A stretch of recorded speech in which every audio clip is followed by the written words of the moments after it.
Hello दोस्तों, welcome back to my channel. आज मैं आपके लिए लेकर आई हूँ फ्लैट नंबर 609 मूवी का हिंदी एक्सप्लेनेशन। ये एक बंगाली हॉरर मूवी है। ये मूवी 2018 में रिलीज हुई थी। इस मूवी के डायरेक्टर हैं अरिंदम भट्टाचार्य। ये मूवी काफी सस्पेंस और ट्विस्ट एंड टर्न से भरी हुई है। तो चलिए सीधे लेके चलती हूँ मूवी एक्सप्लेनेशन की ओर। कहानी की शुरुआत होती है हमारे मूवी के लीड कैरेक्टर आर्को और शयांतनी नाम के कपल से। इन दोनों की कुछ ही दिनों पहले शादी हुई थी और ये लोग अपने लिए फ्लैट देखने जा रहे होते हैं। हालांकि कई दिनों से वो लोग अपने लिए एक अच्छे फ्लैट की तलाश में लगे हुए थे।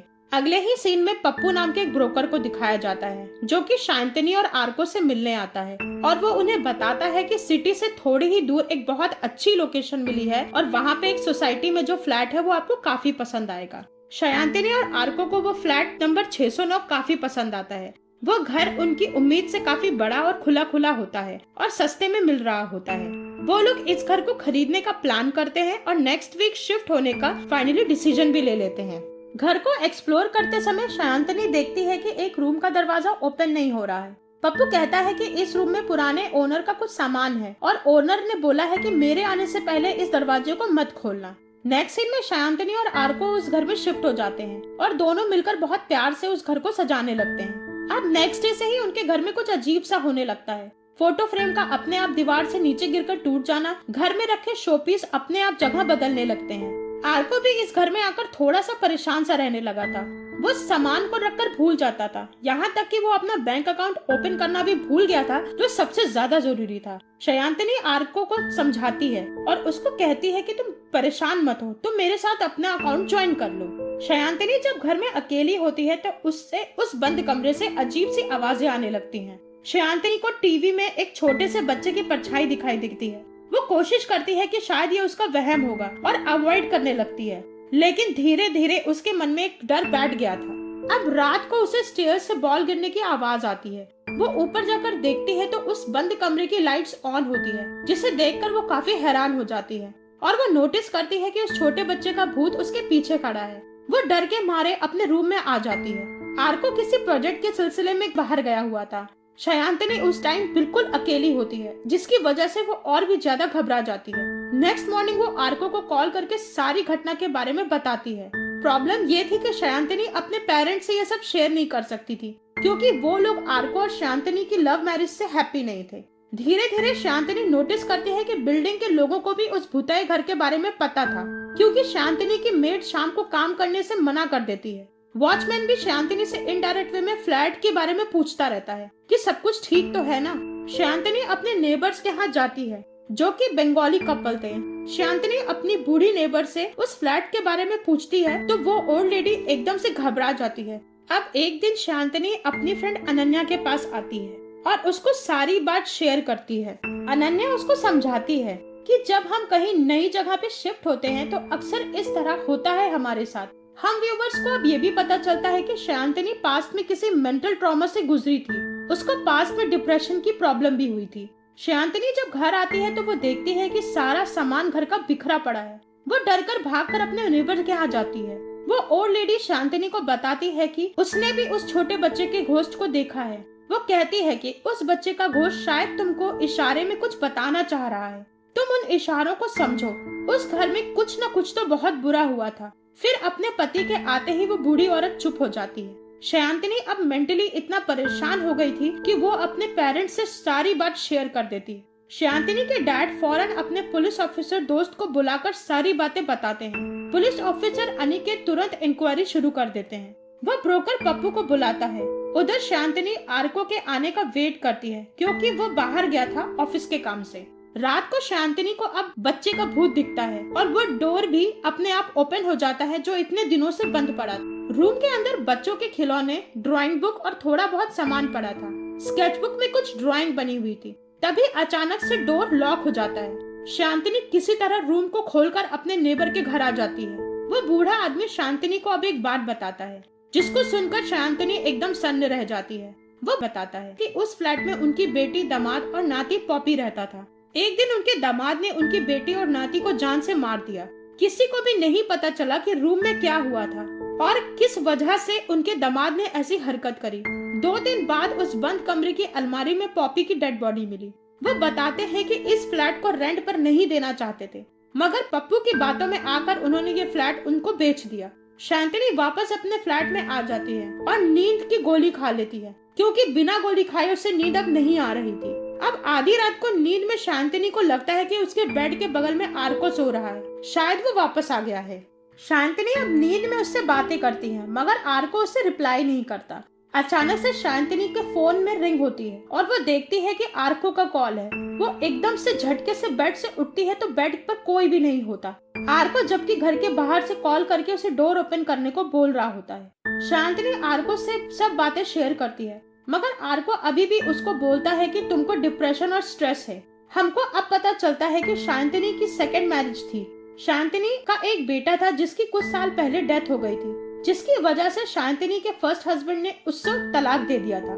इसके बाद शांतिनी मेंटल ट्रॉमा से बहुत मुश्किल से गुजरी थी, यहाँ तक कि उसे डिप्रेशन भी हो गया था। तभी आर्को उसकी जिंदगी में आया और फाइनली वो मूव ऑन कर सकी। अब रात को फिर से शांतिनी को वो बच्चे का घोष दिखता है। वो फिर से उस रूम में आती है और ड्राइंग बुक में वो 2 नई ड्राइंग्स को देखती है, जिसमें से जॉन्टी और अनुराधा नाम के 2 कैरेक्टर बने हुए थे और एक आदमी का स्केच बना हुआ था जिस पर कोई नाम नहीं लिखा था। दीवार पर चारों तरफ रन रन रन लिखा था। शांतिनी वहाँ से भाग जाती है। आर्को शांतिनी से कहता है कि मुझे बहुत जरूरी काम से ट्रिप पर जाना है, तुम चिंता मत करो, इतना मत डरो, वापस आते ही हम दूसरी जगह शिफ्ट हो जाएंगे। आर्को के जाते ही शांतिनी वॉचमैन के पास जाकर पुराने बिल से कुछ फ्लैट ओनर्स की डिटेल निकाल लेती है, जो कि उस घर में रेंट पर पहले रहते थे।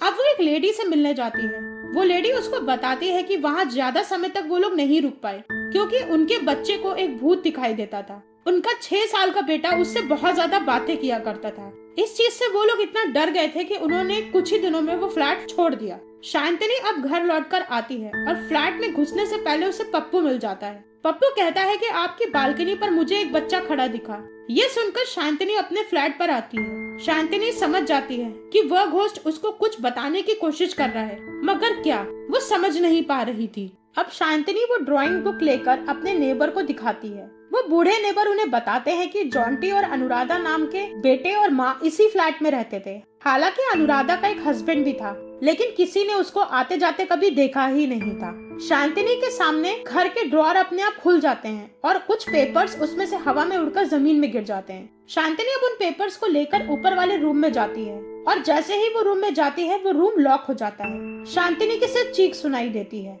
और उसके बाद सीन वही कट हो जाता है। अब आर्को नेक्स्ट डे वापस आता है और उसको शांतिनी बड़ी अजीब सी हालत में बेड पर बैठी मिलती है। शांतिनी बहुत वियर्ड बिहेव कर रही थी और अब वो कुछ न कुछ बड़बड़ा के बोल रही थी। आर्को डर कर शांतिनी को हॉस्पिटल लेके जाता है, जहाँ डॉक्टर आर्को से बताते हैं कि शांतिनी को 6 महीने लग सकते हैं ठीक होने में, क्योंकि उसकी मेंटल कंडीशन बहुत बुरी तरह खराब हो चुकी है। आर्को ये बात सुनकर रोने लगता है और परेशान हो जाता है। अब नेक्स्ट सीन में हमको आर्को का एक नया रूप दिखाई देता है। आर्को बहुत ही नॉर्मल और हैप्पी मूड में ड्राइव करता हुआ कहीं से निकलता है। ऐसा लग रहा था कि जैसे उसको शांतिनी की जरा सी भी फिक्र नहीं है। आर्को अब किसी लेडी के पास जाता है और हम सबको ये पता चलता है कि वो लेडी कोई और नहीं, शांतिनी की बेस्ट फ्रेंड अनन्या है। ये दोनों आपस में पैसों की बात करते हैं और अनन्या अपना हिस्सा आर्को से मांगने लगती है। आर्को एक बहुत बड़ा जालसाज था। अब हमको एक राज पता चलता है। शांतिनी बहुत रिच बिजनेसमैन की बेटी थी, जिसे अनन्या की हेल्प से आर्को ने अपने झूठे प्यार के जाल में फंसा रखा था और उसका विश्वास जीतकर उसकी हर एक चीज पर अपना कब्जा जमा लिया था। आर्को ने चालाकी से शांतिनी के बैंक अकाउंट का जॉइंट होल्डर बन गया था। वो दोनों ने प्लान बनाया था कि वो शांतिनी को पागल करके उसे रास्ते से हटा देंगे और आर्को उसके अकाउंट से करोड़ों रुपए निकाल लेगा और अनन्या के साथ कहीं और भाग जाएगा। आर्को ने जानबूझकर वो फ्लैट चुना था जहाँ शांतिनी को भूत दिखते और वो डिप्रेशन में आकर पागल हो जाती और उसको पागल घोषित करना भी बहुत आसान हो जाता और शांतिनी का पता अपने आप ही साफ हो जाता। उधर ऑफिसर अमित ने आर्को के बारे में भी काफी डेटा कलेक्ट कर लिया था और वो पता लगा लेते हैं कि आर्को ही वो आदमी है जो औरतों को झांसा देकर उनको ठगता है। आर्को का बैकग्राउंड काफी स्ट्रेंज था।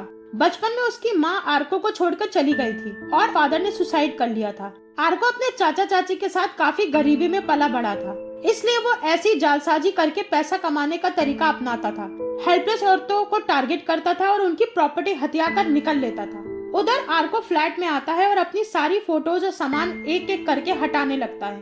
फिर वो शांतिनी के लैपटॉप ऑन करके सारे पैसे ट्रांसफर करने की कोशिश करता है, मगर वो देख के हैरान हो जाता है कि शांतिनी के अकाउंट में एक भी पैसा नहीं होता। आर्को पूरी तरह से बौखला जाता है। उसको अब अनन्या पर शक होता है कि वो उसको चीट कर रही है और वो अब उसका सारा पैसा निकाल लेगी।